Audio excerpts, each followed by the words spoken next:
ओम शांताकारं भुजगशयनं पद्मनाभं सुरेशं विश्वाधारं गगनसदृशं मेघवर्णं शुभांगं लक्ष्मीकान्तं कमलनयनं योगविद्यानिगम्यं वन्दे विष्णुभयहरणं सर्वलोकैकनाथं। आज जो है श्रीमद् भगवद गीता का दूसरा सूत्र है।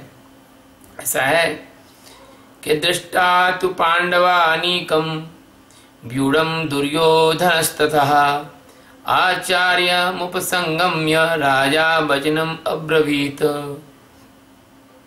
ये दृष्टा जो है, यहाँ से सूत्र शुरू होता है। दृष्टा यानी देखकर, तो पांडवानीकम पांडवों की सेनाओं को देखकर, व्यूढ़ं दुर्योधनस्ततः दुर्योधन जो थे और उन दुर्योधन ने अपना जो व्यूह रचना के बारे में जो कहा, उसमें मैं अब आपको इसका जो भावार्थ और इसका जो मुख्य अर्थ है वो बता रहा हूँ, जो आध्यात्मिक दृष्टि से श्रेष्ठ है। ऐसा है कि साक्षी दृष्टा होने पर आप अपने अंतर महाभारत के पांडवों रूपी सतोगुणी भाव दशाओं को पहचान सकते हैं। क्योंकि अगर आप साक्षी नहीं है तो आप अपने अंदर कुछ भी नहीं जान सकते, ना दोस्त ना दुश्मन। दोस्त को मार डालोगे और दुश्मन को अमृत दे दोगे, दोस्त को जहर दे दोगे। तो ये जो साक्षी ना होने की वजह से आप कुछ चयन नहीं कर सकते, अंदर देख नहीं सकते, जान नहीं सकते। तो सबसे पहले इस सूत्र का अर्थ है, ये सूत्र ऐसा नहीं है जो सब पंडितों ने इसका अर्थ बताया, नहीं, ये तो आध्यात्म के सूत्र हैं, ये तो ज्ञान के सूत्र हैं, ये तो परमात्मा की ओर जाने वाले सूत्र हैं। ये ऐसे सीधे सीधे अर्थ नहीं है। कृष्ण भगवान इतने सामान्य व्यक्ति नहीं थे कि उनके शब्दों का अर्थ कोई भी आदमी, रास्ते चलता आदमी समझ जाएगा। ये क्या है, साक्षी दृष्टा होने पर जब आप अपने अंदर जो चल रहा जो महाभारत है, उसमें कौन कौरव है, कौन पांडव है, सतोगुणी भाव दशाएं कौन सी है, रजोगुणी कौन सी है, तमोगुणी कौन सी है, इनको आप आसानी से पहचान सकते हैं। और जो व्यूह रचना है, सारा संसार जो है वो अज्ञान की व्यूह रचना है। सारा जगत वो अविद्या, माया और अज्ञान से रचा गया एक ऐसा चक्रव्यूह है जिसको तोड़ते तोड़ते भी अभिमन्यु रूपी तुम्हारा जीवात्मा जन्म मरण के चक्कर में धकेल दिया जाता है। यहां पर क्या है, अहंकार रूपी तो दुर्योधन है ही है, लेकिन अज्ञान रूपी धृतराष्ट्र है, और अज्ञान रूपी धृतराष्ट्र है उसका ही पुत्र है ये अहंकार रूपी दुर्योधन। यदि अज्ञान है तभी तक आपको अहंकार है, और जैसे ही आपको ज्ञान हुआ तो आपका अहंकार भी नष्ट हो जाता है ना। इसलिए अज्ञान के कारण ही अहंकार होता है। और उसकी जो व्यूह रचना है वो तब तक आपके सामने स्पष्ट नहीं होती है जब तक कि आपको साक्षी की दृढ़ता नहीं आती है ना। और ये जो मन के आचार्य बने बैठे हैं, जो मन के सहयोगी हैं, जैसे द्रोणाचार्य कौरवों का सहयोगी था, कृपाचार्य कौरवों का सहयोगी था, तो ये जो तुम्हारे अंदर जो आचार्यत्व है, ये तुम्हारे अंदर जो बौद्धिक श्रेष्ठता है, ये तुम्हारे अंदर शब्दों का चारा भूसा कचड़ा भरा हुआ है, ये जो तुम्हारा आचार्य बन के बैठा हुआ मन है, और मन के जो सहयोगी हैं, ये कैसे हैं, ये नहीं जान सकते। ये कैसे हैं, ये है अज्ञान के एजेंट। ये नहीं जान सकते कि मन ही उनको बेवकूफ बना रहा है। तब तक जब तक साक्षी में नहीं खड़े होगे बेटा, तब तक इस मन के आचार्यों को भी नहीं जान सकते। और जो अहंकार है वो उसका आंतरिक जो वार्तालाप है, जैसे इस सूत्र में कहा गया कि आचार्य मुख संयम राजा वचनम अब्रवीत। राजा किसको कहा है, यहाँ युधिष्ठिर को राजा, सॉरी यहाँ पर दुर्योधन को राजा कहा है। दुर्योधन बोल रहा है, और ये जब दुर्योधन बोलता है यानी अहंकार जब बोलता है तो अज्ञान बहुत प्रसन्न होता है, क्योंकि अज्ञान का बेटा है ये अहंकार। जब दुर्योधन रूपी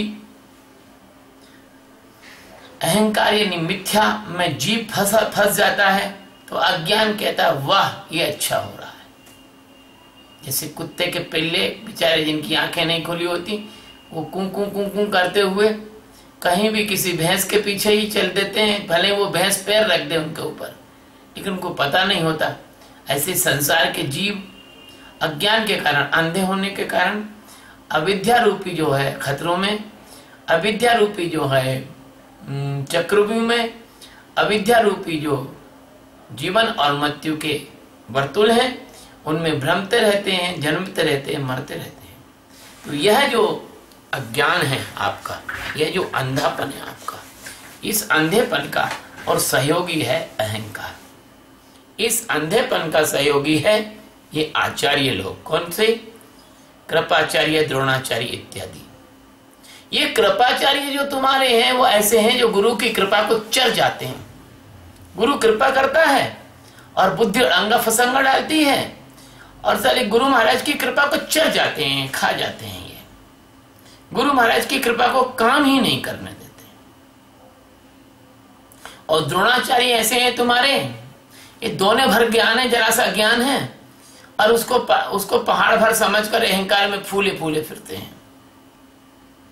तो ये जो अहंकार है जो आपका, दुर्योधन है जो आपका, जो अंधापन है धृतराष्ट्र यानी आपका अज्ञान है, इसकी जो व्यूह रचना है, इसकी जो सेना है, इसकी जो जमावट है, इसके जो तरकीबें हैं, इसके द्वारा तुमको जन्म मरण में फेंकने की जो युक्तियां हैं, इनसे जब तक आप रूबरू नहीं हो सकते, इनको जान तब तक नहीं सकते जब तक कि आप ध्यान की अवस्था में साक्षी के माध्यम से पूरी तरह से गहरे न उतर जाएं। इसलिए हमने इस ध्यान को कहा है मेडिटेशन ऑफ अवेयरनेस। इसलिए हमने इन सारे गीता, उपनिषद, भागवत, पुराण और जितना भी आध्यात्मिक साहित्य है उसमें से खोज कर और साक्षी के बारे में कही गए उपदेशों को संग्रहित किया है, खोजा है। तो यह जो दूसरा सूत्र है कि इसमें जो दृष्टा भाव है, वह दृष्टा भाव तुम्हारे अंदर की पॉजिटिव शक्तियां पांडवों की सेनाओं को पहचानने में तुम्हारी मदद करती हैं और उसी दृष्टा भाव के कारण तुम अपनी पॉजिटिव शक्तियों के पक्ष में खड़े हो जाते हो। अन्यथा तुम्हें पता ही न रहे तुम कब किसी नकारात्मक शक्ति के पक्ष में खड़े होकर अपने स्वयं जीवन को नष्ट कर चुके हो। ये तो आप जीवन में अनुभव कर ही सकते हो। कई बार क्या होता है कि आपके इनोसेंसी के, इनोसेंट होने के कारण से क्या होता है, गलती से आप ऐसे आदमी के पक्ष में खड़े हो जाते हो जो आपका शत्रु है, जो आपकी ऊर्जा को नष्ट कर रहा है, जो आपकी प्रगति में बाधा डाल रहा है, पर उसकी मीठी मीठी बातों में आके उसके पक्ष में खड़े हो जाते हो। क्यों? कि तुम जागे नहीं हो, तुमने साक्षी का अभ्यास नहीं किया है। तुम अपने जीवन में भी ये देखते होगे, तुम अपने जीवन में भी धोखा खाते होगे। ऐसे ही तुम आंतरिक अवस्था में भी जब तक तुम साक्षी में खड़े होकर अपने को इस काबिल ना बना लो, इस लायक ना बना लो कि अपने अंदर के कौरवों की सेना को और पांडवों की सेना को अलग अलग ना देख सको, वो लोग, वो वृत्तियां, वो संस्कार जो तुम्हें माया में फंसाते हैं, तुम्हारे अंदर अशांति पैदा करते हैं, तुम्हारे अंदर एक कोलाहल पैदा करते हैं, तुम्हारे अंदर एक खालीपन पैदा करते हैं, तुम्हारे अंदर एक अतृप्ति पैदा करते हैं, तुमको तरह तरह के वासना और तरह तरह के लोभों की ओर आकर्षित करते हैं और तुम्हें बेहोश करके और उन्हीं विचारों, उन्हीं वासनाओं, उन्हीं इच्छाओं, उन्हीं लोभ लालचों की ओर बार बार ले जाते हैं। और तुम्हारी मूर्छा तो देखो, तुम शरीर के माध्यम से और शरीर के लिए ही और शरीर के पोषण के लिए ही और शरीर के संबंधियों के लिए ही तुम अपना पूरा का पूरा जो जीवन है, पूरी की पूरी जो ऊर्जा है वो लगा देते हो। और अंत में जब मृत्यु आके खड़े होती है और तुम्हारे को खटखटाती है ले जाने के लिए, तुम्हारा शरीर तुमसे छूटता है, तब उस अंतिम बिंदु पर तुम पलट के देखते हो तो तुम पाते हो कि तुमने जीवन भर जो कुछ किया वो व्यर्थ हो गया। तो तुम्हारे इस सब व्यर्थ होने के प्रक्रिया को तुम मरने के पहले देख सको, और काश तुम्हारे शरीर छूटने के पहले तुम इस होश में खड़े हो सको, तुम दृष्टा और साक्षी में खड़े हो सको।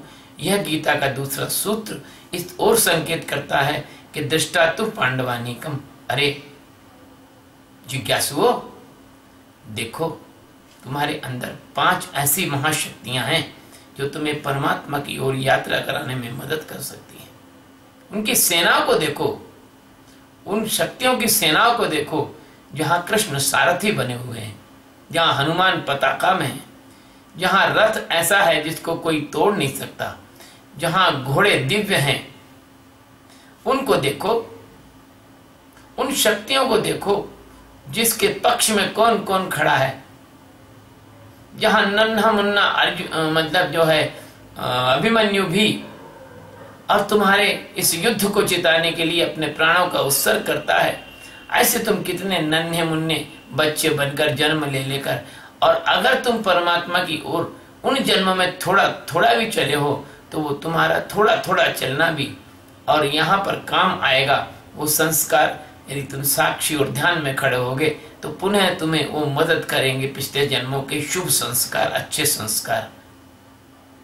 तो ये जो दृष्टा भाव है, ये जो अपने अंदर अच्छी अपनी सेना को बटोर कर और अज्ञान और अहंकार से अंदर का महाभारत लड़कर और जीत कर और अपने कृष्ण तत्व में खड़े हो जाना, यानी आत्मा स्वरूप को जान लेना, साक्षात्कार कर लेना, उसके विषय में ये सूत्र कहता है कि दृष्टा तु पांडवानीकम व्यूढ़म दुर्योधनस्ततः। और ये जो दुर्योधन की जो व्यूह रचना है, आचार्य मुख संगम्य राजा वचनम अब्रवीत।